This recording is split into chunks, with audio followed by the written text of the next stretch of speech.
In this episode, we do a Q&A with everyday golfers like yourself, wondering questions like, how far should I hit it? What's good course management?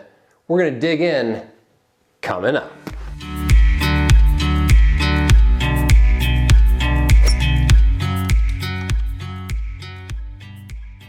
You ready to rock or what? Yeah, let's rock. Snap hook version 1. I like it. Yeah. Where do you want to go with this, B-Rob?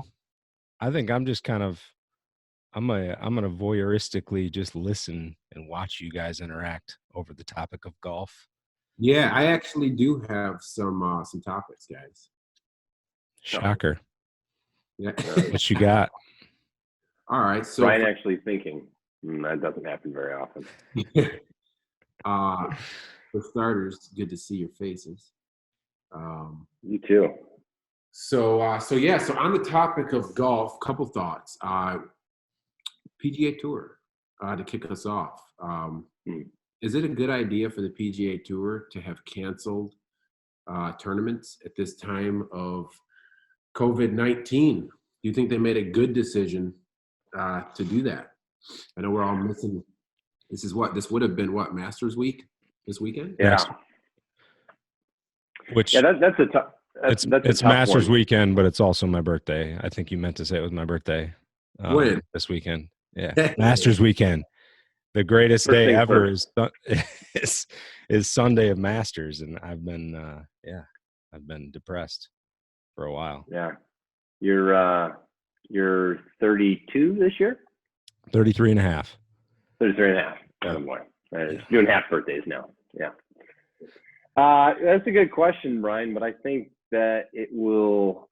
What my idea I'd like to see would be maybe not what's best for for the game or everybody else. It would sound like every other golf fan out there, just that I'm being selfish. Of course, I want it to be played. At first when this came out, I will say this, that I felt like, this is too, they're blowing out of proportion. This is not that big of a deal. I've changed my tune on that, obviously, since. Obviously you can't have the fans there. I don't know if it would make it less interesting if the fans weren't there. I think golf can keep growing during this time, but certainly don't want to, put people's safety at risk, first. So I think they made the best decision that they feel they should have done in the interest of everybody else. Yeah, I'm with you. I kind of felt the same way too. Initially, it's like, well, wait a minute here. People can be out. You're talking about players and caddies, and on the PGA Tour level, just a couple of pairings per hole. But then all of a sudden, I realized that there is a ton of volunteers that come into pulling off an actual PGA Tour event, and that many of these volunteers are definitely in sort of the age range of those who would be considered high risk. They may have underlying health factors. And so definitely from even just purely from a business standpoint, if they moved on against all of the social pressure that came down on them and on every business of this kind, and if there was even, a reported illness and death as a result of that, be pretty catastrophic. Yeah, that'd be terrible backlash, and that's not something any sport needs. And I think that's why most of these sports have pulled out in the way that they have. I think it's the right call, and it would be incredibly risky to NCAA shuts down, NBA shuts down, schools shut down, everything shuts down, and then regardless of, even if you pull it off perfectly, quote unquote perfectly, there's going to be a ton of pressure to be and it's risky to just be the only event that keeps rolling forward. I think there would be a ton of backlash on that, rightfully so. Yeah. Sure. Interesting topics here. Another thought on my mind is, I was feeling kind of bad for our high school seniors right now. In general, just what an amazing time in life to be to be a student, and suddenly, right now, that's being taken away from so many kids. Here in Michigan, our golf season, if I'm not mistaken, actually began earlier in March. Yeah. It's played right through the spring with the state championships taking place in early June. Remains to be seen what's going to happen there. So, for you guys, like, how is this going to affect a player who's, potentially trying to play for some college scholarship money, and who's not going to have an opportunity to post numbers in tournament play during his senior year? What do you guys think about that? Blackport?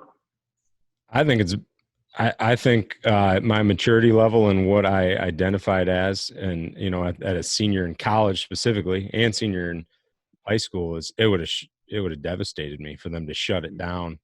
I played with guys, and there's plenty of people out there that didn't play until they were a senior.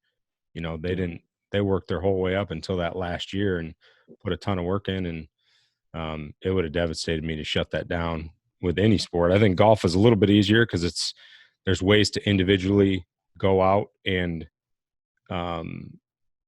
display your talent, whether it's in tournaments or, we don't know when this is going to shut down, but you can do that prior to the college golf season.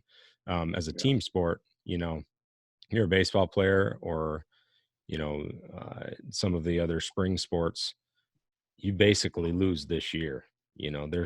There's potentially going to be summer activity, but I don't know what the alternative is. I don't think you can let them come back, but I know, as my wife's a teacher and there's plenty of our friends that are teachers, it's going to be tough for people to just pick up next year, one class ahead. Seniors move to freshmen, juniors move to seniors. There's a lot of people that are not going to retain what they learned from September to, March. And it's going to be really difficult on teachers and difficult on students to make that transition, but I don't know what the alternative is. Yeah, I don't think there is. And I know a lot of my students are really bummed.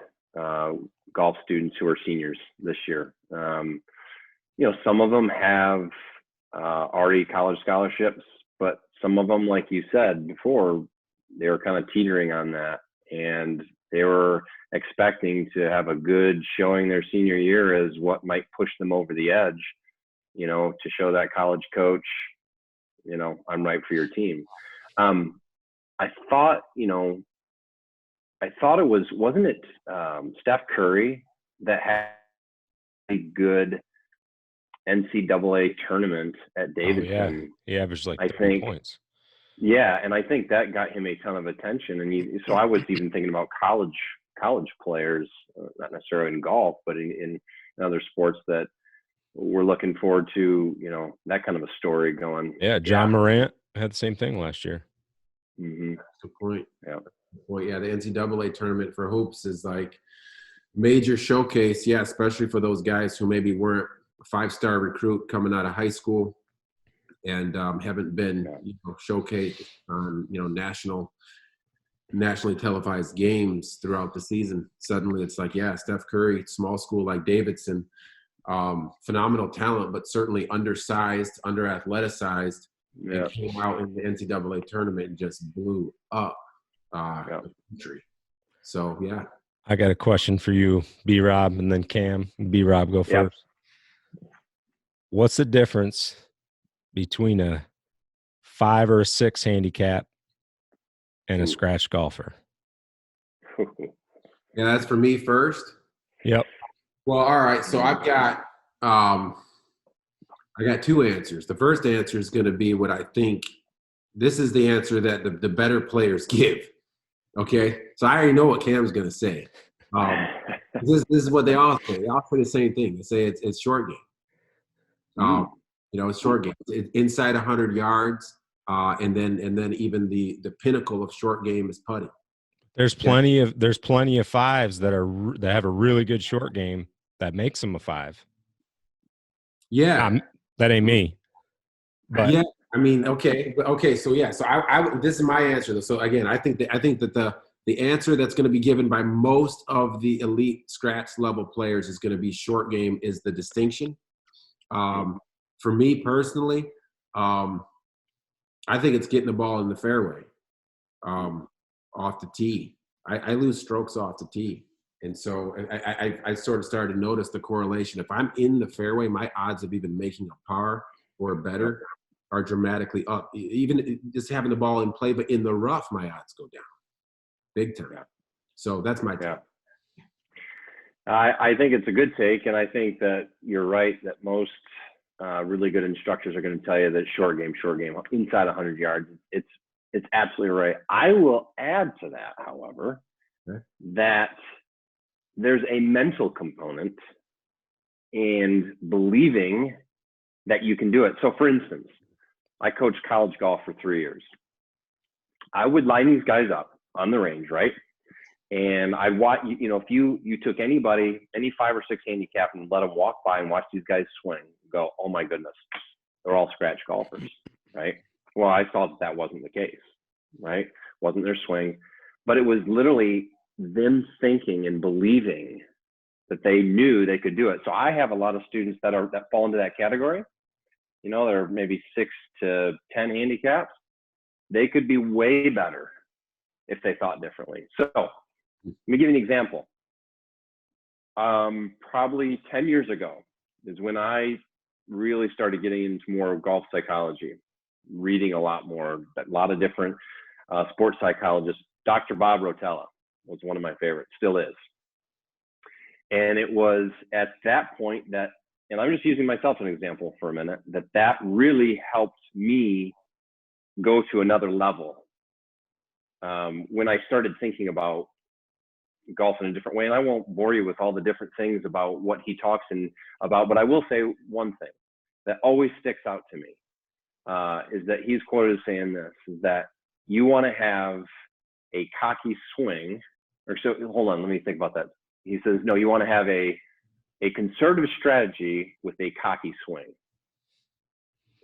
So it was just a way of that I took that as play the high percentage shot. And I still see so many people that don't do that. And it costs them a lot of strokes. So that's kind of my opinion on what really gets that person over that edge to that next level. Mental approach. Yeah. You think most guys out there hit a cut or hit a draw? The good guys. Because you changed it up recently, didn't you? Are you talking to me? Yeah. Yeah. B-Rob's baby draw since day one. B-Rob's never hit a cut in his life. He does hit a soft baby draw. Not by choice. I wouldn't mind hitting a cut, but it's all that comes out is just draw after draw. Yeah. I think if you naturally have a draw, you play a draw, whatever your natural thing is. But I think for most people, they would say it'd be easier to hit a fade. I mean, let's face it, most people that we see on a daily basis, they start out by slicing the golf ball, right? So, someone who slices the golf ball, I'm trying to get them to hook it. So you got one extreme over here, eventually you bring them back to the middle. But you look at a lot of the tour guys now, especially with Shot Tracer that you watch on TV, a ton of them play fades. But that's what I've been noticing. So they have the ability to shape the ball, and they choose to hit a fade because you think it's more controllable. Yeah, it's not about distance.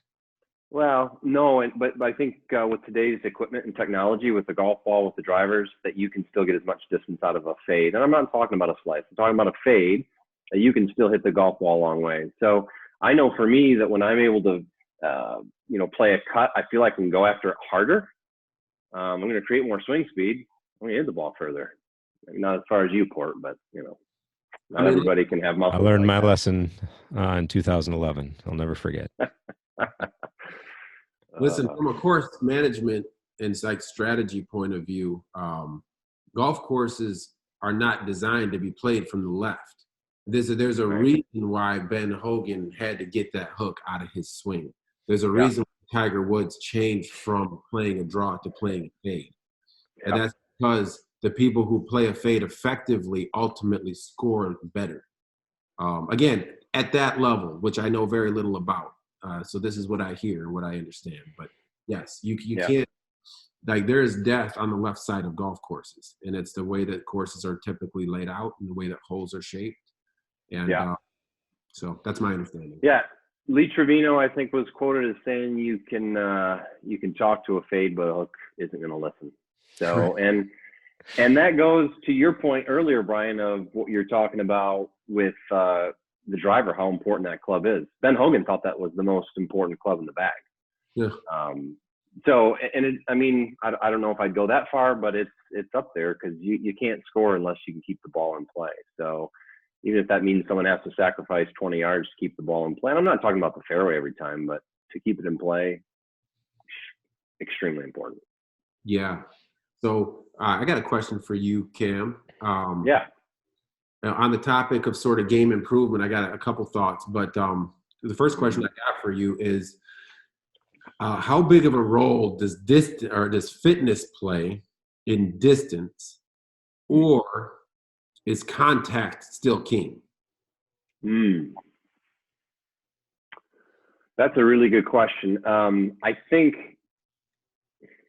that fitness is huge. I mean, you see these guys hit it as far as they do today because they're strong, they're flexible, their core's strong, stability, mobility, all these things, right? Which you can go down a whole nother rabbit hole with that. But I think that fitness is huge. So, for instance, you get on TrackMan and you got two players, one that's swinging at 90 and the other one's swinging at 115, okay?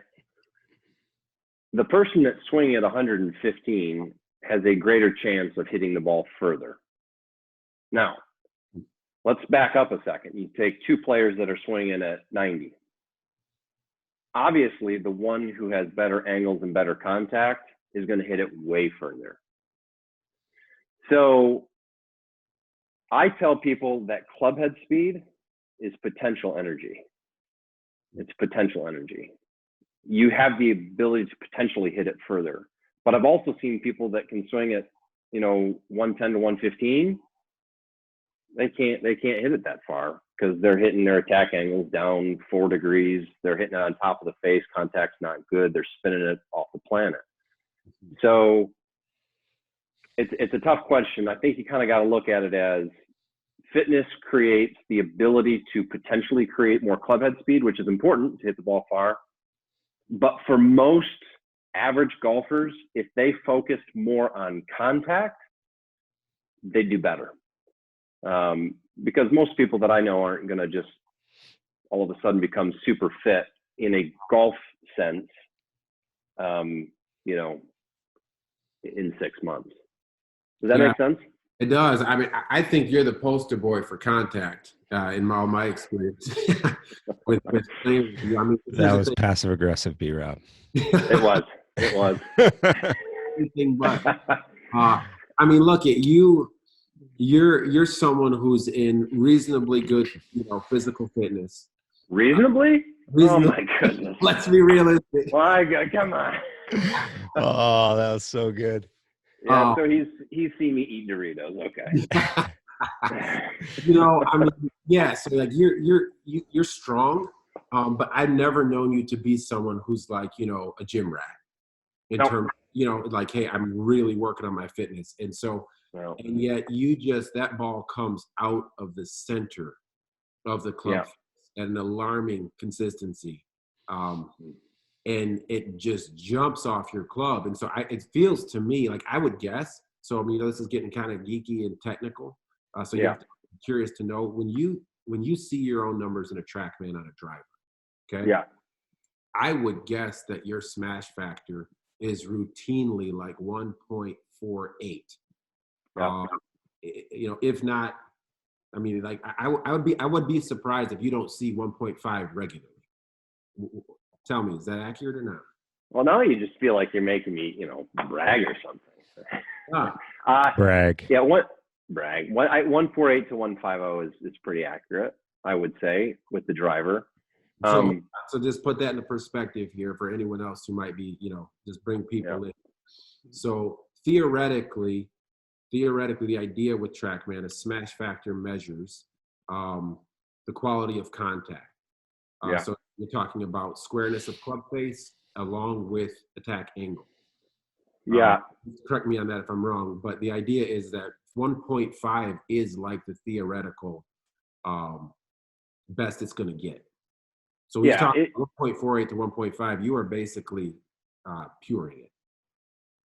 Yeah, it's essentially a factor between clubhead the factor between clubhead speed and ball speed, right? So it's the efficiency of the hit. I think it's clubhead speed divided by ball speed or vice versa. So clubhead speed. You look at a tour player like a Rory McIlroy, right? He's a super long hitter.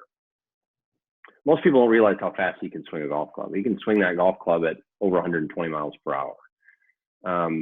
I've never swung it faster than 120. I've swung it one time at 120, throwing both cheeks into it as hard as I possibly can, all warmed up, out of control. Normal on-course swing, 110 to 112. Okay.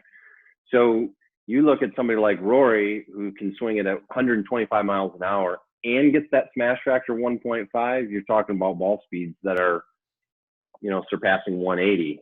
To put that into perspective, for like long drive guys, those guys can get their ball speed up to about 200, but they're also using different types of equipment. But yes, you take, you can do the math pretty easy and just do 100 miles per hour.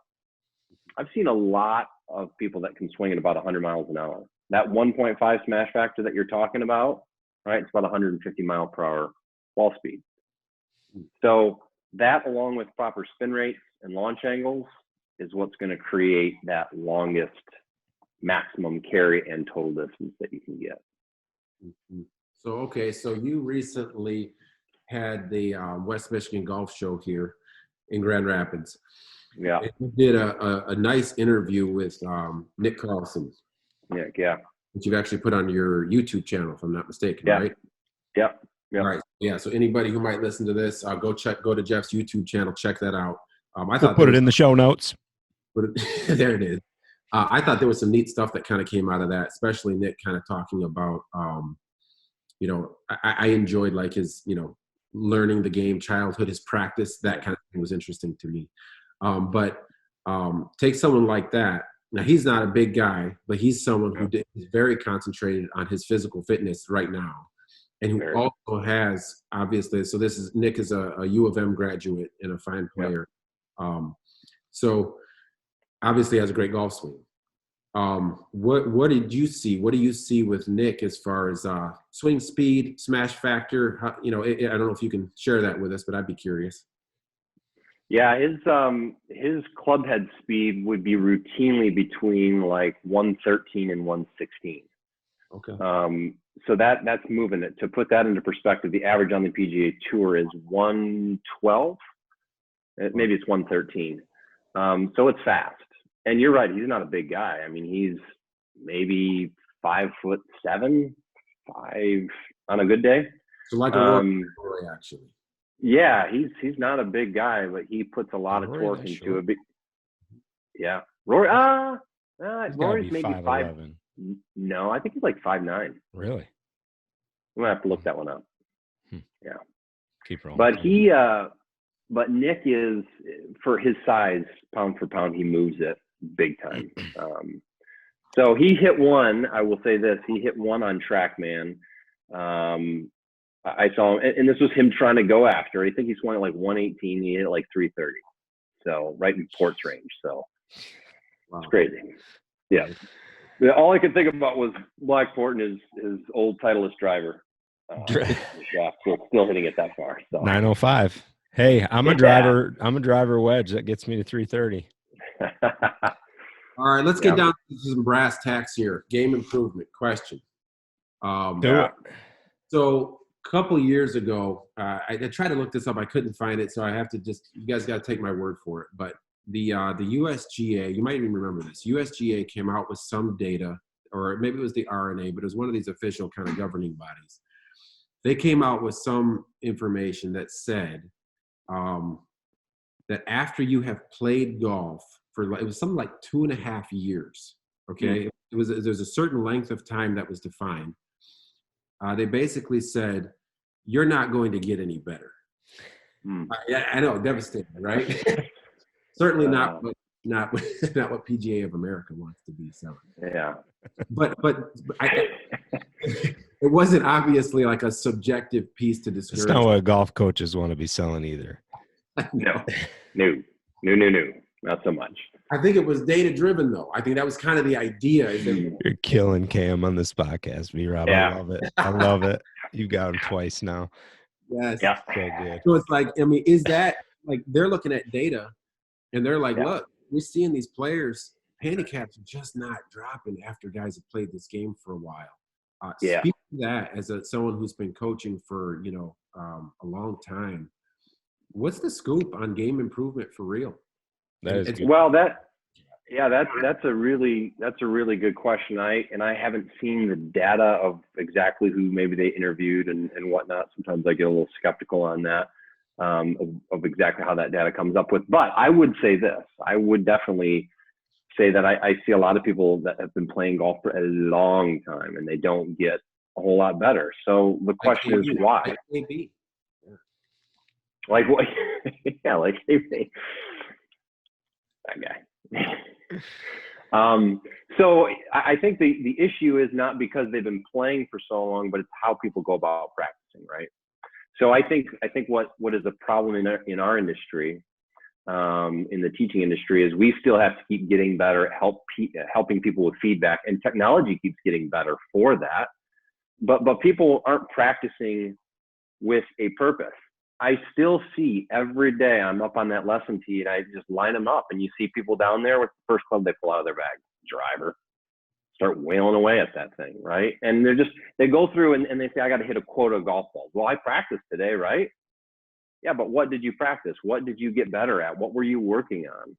And that's huge. I think if, and I'm not just trying to pump golf instruction, but you have to have a roadmap of what you're trying to do. Getting certain data, for instance. Like I played 18 holes. I played 5 18-hole rounds. How many times did I lose the ball out of play with my driver?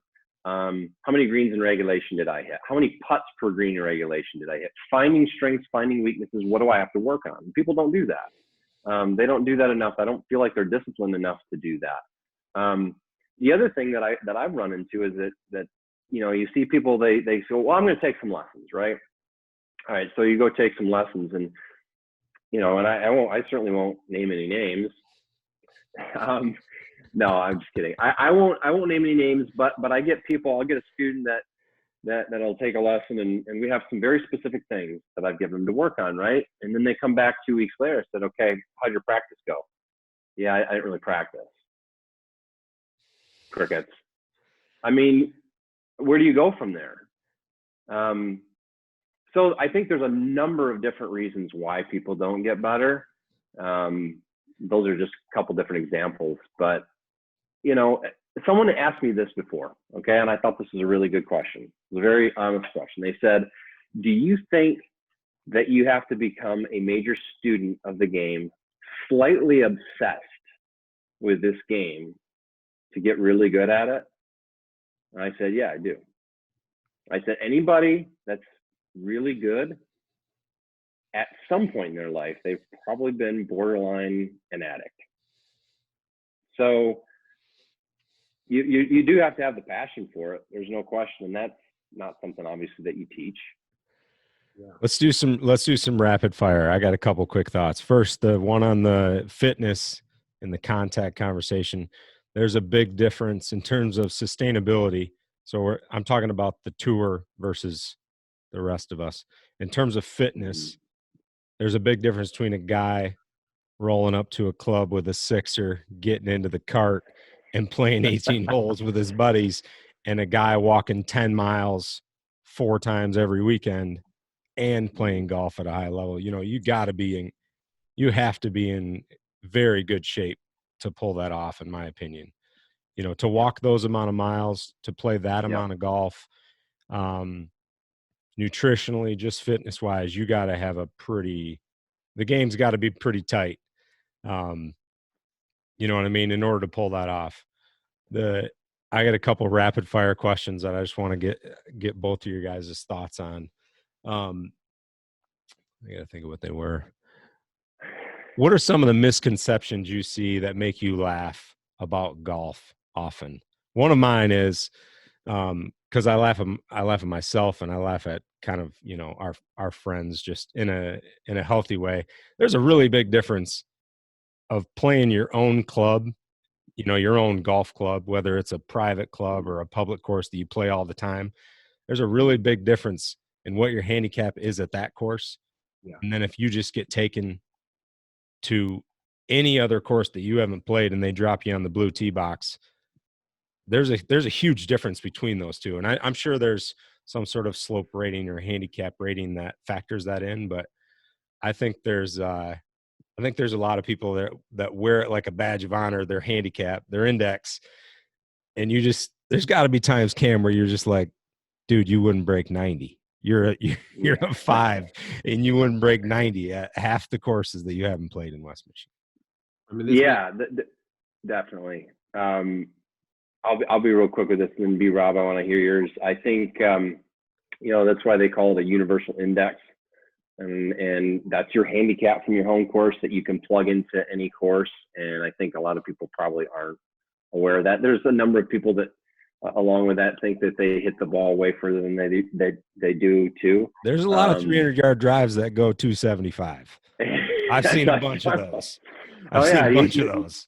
Yeah, you'll get this sometimes. You know, is this machine, is this accurate? You know, I normally see 267 on the screws.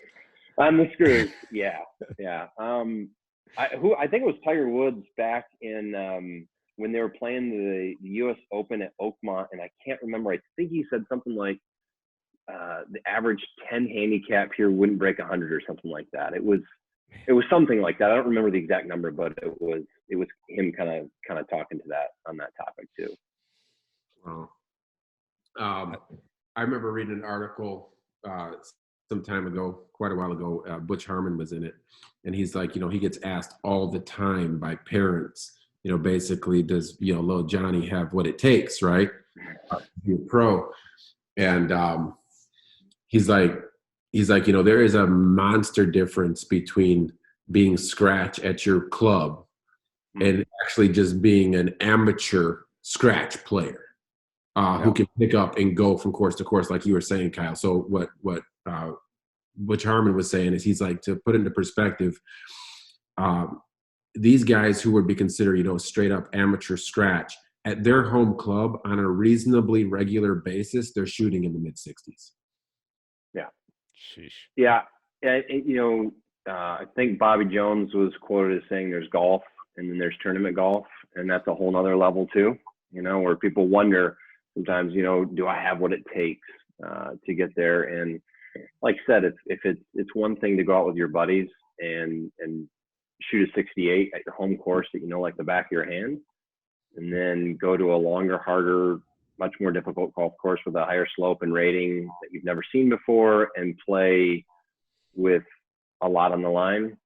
You know, ask Matt Harmon, you know, local pro around here, who had a successful career at Michigan State and did well. He was out on the web.com tour for a long time.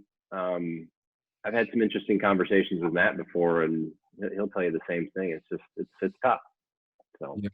Yeah. I want to answer your question though, KB. I want to throw something on to your rapid fire. Do it. Are you holding that pose, or did your internet just get unplugged? Uh-oh. We might have lost. There we go. He's back. There he is. Was that me? I was gone? Yeah, it just, you froze up. I'm sorry. It's a nice frame shot of my you, connection's Yeah. unstable. So I grew up playing no golf, all right, in my childhood. And so you talk about misconceptions that people might have about golf. Two of them. First misconception is that people at country clubs are stuck up and snooty. I don't know if that's true of other clubs. I know that here at Railside, it has not been the truth. So that's kind of dash that out of the water. The other thing, though, the other one that's actually funnier is the misconception that people at country clubs are good golfers. Completely further from the truth. One of the very first things I recognized, you kind of step out and you're like, intimidated, right? You see guys out there and like, wow, they've been at a club, and it's like, most guys out here stink. My It's favorite golf. loudly. My favorite golf line of the last 2 years was at X Golf last year, March Madness. Ken Viss hoselled his 7th straight ball into the side of the net, and then just yelled at the top of his lungs, "I am a member of a country club." That's priceless. All right. So yes or no question on this one, Cam. If someone lost their job, they had unlimited resources, they had all access to you, and they were a 10 handicap. Do you think after a course of a year or two, you could get them down to a scratch? Yeah, I do. I mean, it's. I quit. I'm out. He's done. See you tomorrow Put in morning. your 2 weeks notice. Let's go. Let's get this done. One of the things that would be that I want to be able to do more, and I'm going to try to get into a little bit more, is that you got these different pieces of the pie, right? When it comes to golf improvement, and one of the pieces of the pie is the golf swing. But to be able to take a player unlimited out on a golf course and talk through and walk through different situation after situation after situation, how they think, how they play, what club they're using, is just priceless. And I'll be the first one to admit that, I don't do enough of that. And I don't think our industry does quite enough of that. I love technology. I'm all about technology, and I'm all about the golf swing. But there's definitely that component of being able to take somebody out on the golf course and really helping them understand the finite intangibles of the game. That's so important. So yeah, if it was unlimited time, heck yeah, we could do it. I love it. You're going to be the first case study. You just quit your job, so. This might take some brainstorming, but let's give a little shout out to Railside. Give them some time. What's the hardest? Yeah. What's your favorite shot at Railside, and what's the most difficult shot at Railside? And then I want to take it a step further. Locally in West Michigan, what are some of your favorite holes, favorite shots, most difficult shots, that type of stuff locally in West Michigan? I would start at rail. Yeah, I would start at Railside with number 5 off the tee. I just think that is. We play the whites. It's not that hard. You just banging over the wall. Well, if you can hit it as far as UKB from the blues, I think that is the most intimidating shot on that golf course. I mean, you can't miss it right, you can't miss it left. I've tried both. You think in West Michigan in general, that's one of the tougher tee shots? It might very well be. Yeah. There's just no place to miss. Especially when they let it grow later in the year on the left. Yeah, for sure. What do you think, B-Rob? Yeah, that's certainly, obviously I was like, the tee box at Railside plays a major factor. So yeah, hole 5 from the blue, no place to miss, super narrow. But it also brings to mind here how subjective this is to what your specific misses are. For me, I've been having fits on the second shot on 15. I can't reliably I can get off the tee, and then I can't reliably get to the green. I drop a lot of shots there. And then also the tee ball on 11, be to the left, water to the right. That's sort of, there's been a few shots out here that have plagued me and just sort of tallied up, easily 4 strokes on my card. You can get pretty beat up by the time you're at 11 too. I call it the gauntlet of 9, 10, 11, 12. And by the time you get to the tee box on 11, you're coming with at least a 5 or 6 on the card on 10. You're frustrated. and Yeah. then it looks like you're just staring down the corridor of 11. It's actually pretty wide open, but it doesn't look like that on the tee box. It looks like you can't miss it Yeah. either direction. Right. Yeah, and how about if you want to talk about playing from the back tees? How about the tee shot on the par 312 up the hill? I mean, Ooh, That's a I'm- soft that's a driver. toughie. yeah, I mean it's with the angle that the ball's coming into that green at. I mean, if you Yeah. got such a a low, if you're maybe you're a long ball hitter and you're able to hit a 4-iron from 210, that's pretty big. I got to tell you guys that there is a gentleman there that made a hole-in-one on that hole with his driver. Yes. Who was Can it? you imagine the way that would look? That is awesome. Yeah. Thank goodness for 13, though. After that gauntlet, like you said, thank goodness for 13. Yep. Hey, I got a question for you guys. I want to know, from a status of where you guys picked up the game, at what age, and what part of the game that you have found to be the hardest to improve, and why? Why do you think maybe you get stuck there? I'd love to hear that from you guys. Go ahead, KB. I think without a doubt it's putting. Putting is kind of like free throws in terms of you should be able to master that stroke. You should be able to come up with some sort of strategy that keeps the variables minimal. But yet I feel like I have a different putting stroke every time I hit the ball. And if I make my first putt, I get confidence and I can consistently, hit that block putt or hit the same wrong putt, but at least it's consistently. But if I miss the first putt, I'm basically sorting it out every hole. I'm trying to figure out, is this going to come off right? Is it going to come off left? I feel like for me, it's putting. I've told you both this joke. I would love to be the guy that's 72 years old, looks like he just swallowed his TV, got a little beer belly, and just nobody can beat him. Nobody can beat him because he just puts the lights out. He just reaches in and just grabs your heart with another 17-footer to save par.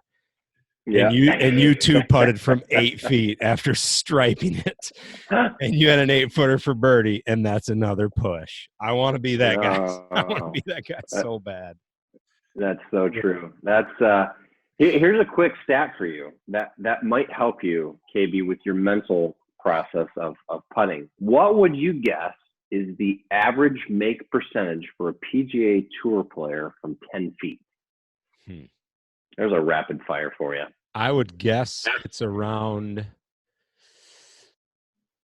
50%. P-Rob, any guesses? Yeah, I'd say 50%. You both are too high. Wow. Really? 40%. No kidding. And you probably thought you were guessing a little bit low. Yeah, I did. If I had I to was lean conservative. I was a little low. Mm-hmm. Brent Voorhees is 75% from 10 feet. Playing me. Cam, you're in the high 80s. Maybe, I don't know. Maybe they're playing different Clearly. lanes. Wow. Yeah, putting is tough because you have so many variables, like you said. Even if you made your stroke perfect, right? If you made your stroke absolutely foolproof, you've still got speed to deal with. You got to read the green. You play a scramble and one guy says, I think it's a cup right. Another guy says it's a cup and a half. Well, you could both be right. But it would just depend on the speed, right? And then not to mention all the other variables and imperfections in the green. People don't even understand that wind can have a factor on their stroke, or even their on the golf ball is on its way to the hole. But I know what you're saying. You'd think that why has this got to be so difficult? Why can't I master this? But there's just so many variables with it. Can you get some putting training videos released for the love? Yeah, Everything? I'll get some more. You got some time? You got a little putting mat in your basement? Yeah, right. Watch this. Ready? Yeah. See, I want There some it putting videos. Before we get B-Rob's answer to that question, I just want to bring up the slice putter. You're in a scramble. Guy that goes first hits a slice putt, but you don't realize it until after 9 holes. You know who I'm talking about? The guy who literally slices the ball. And you swear you had the right read, but he just keeps hitting this fade putt. And then you hit the line and it goes 3 feet to the left of where you read it. There you go. That's the slice putter. I love that, dude. Real quick follow-up on you, Port. When did you start playing golf? I mean, so a little context, you're about a 5 handicap right now. You were a college baseball player. Yeah. When did you pick up a golf club and actually start playing? I didn't really play legitimately for probably till after college. So 23, 24 years old. And then I played consistently, but just, like you guys do, just not like Cam, but like we do with our buddies, play a couple times in league, things like that. But I didn't want it to jeopardize. It's kind of like basketball players don't want to go skiing. They want to protect their knees. My identity was as a baseball player when I was growing up, and I wanted to play professionally, and I never wanted to jeopardize my swing, even though I think it doesn't really have that big of a difference. It doesn't have a big impact on that. So I didn't start playing until after the college. Mm-hmm. Is he a baseball player? Koepka. He was big baseball player. Huh. Yeah, Jordan Spieth, good too. Both really good baseball players. Yeah, Koepka wanted to play Major League Baseball, right? Mm-hmm. And I didn't know that. I think I want to say his grandpa was a Major League Baseball player, if I'm thinking right. And I think you're right. That he wasn't going to make it there. And, actually, Gary Woodland has a similar story, too. He was a college basketball player, wanted to be an NBA player, realized that wasn't going to happen, picked up golf kind of on the fly is what he makes it sound like. Don't know if that's really true or not. And he is who he is. Wow. Yeah.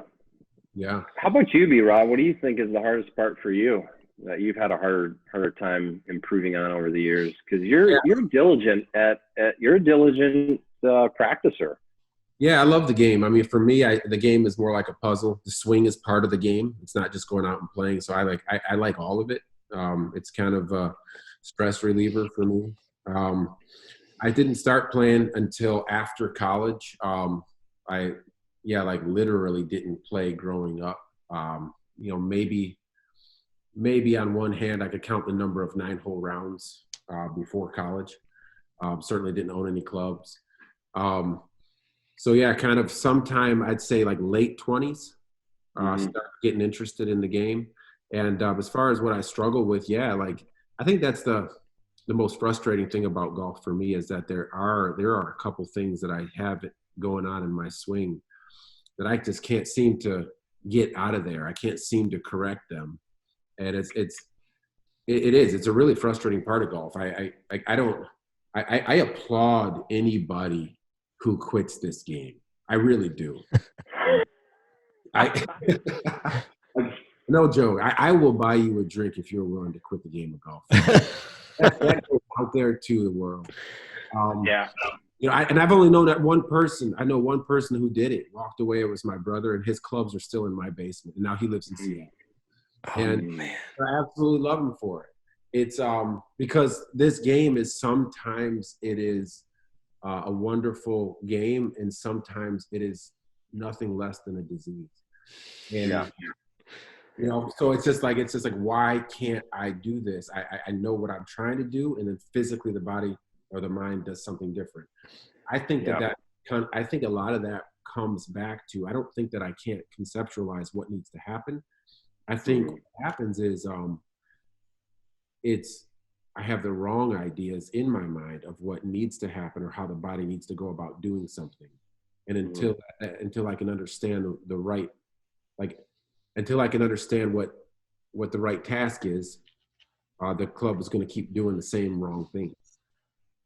Yeah, I think that's a really interesting point because a lot of people, and I know you, Brian, have really gotten into the golf swing, and you are a student of the game, and you have really worked hard on your swing, and there can be a lot of different thoughts and ideas of what the right thing to do is, the right way to swing a golf club. And golfers still need to keep at the root heart of their improvement,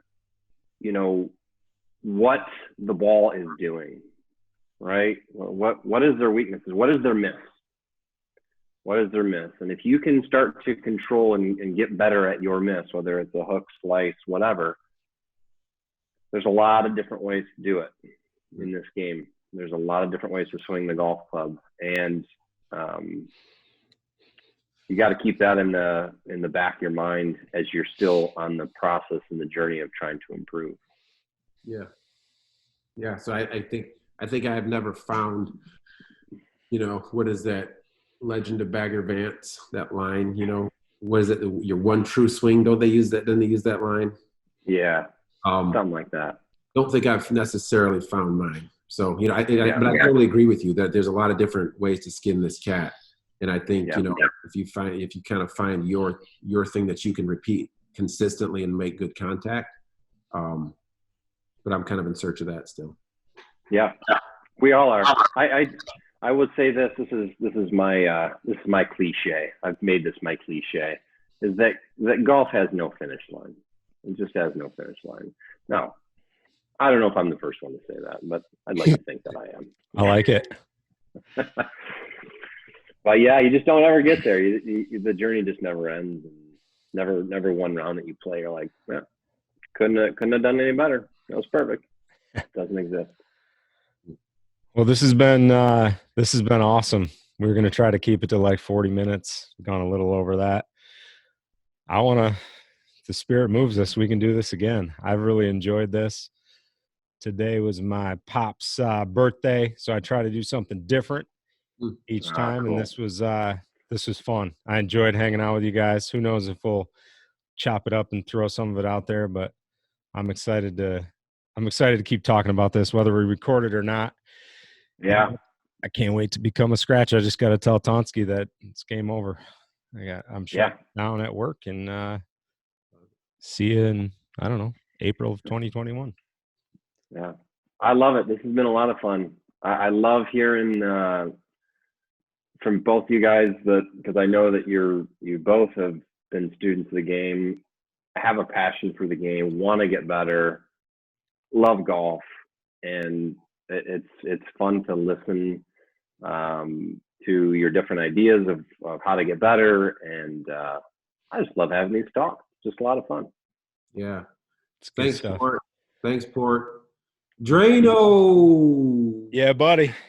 Cam, where can we get your stuff? Instagram, you gotta check me out on there. I try to post stuff on there almost daily. And I am still working on YouTube.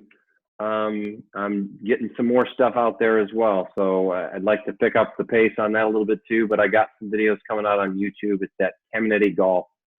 Go subscribe, like, all the necessary. Perfect. Do that. So thanks so much. All right, brother. Peace. All righty. See you guys.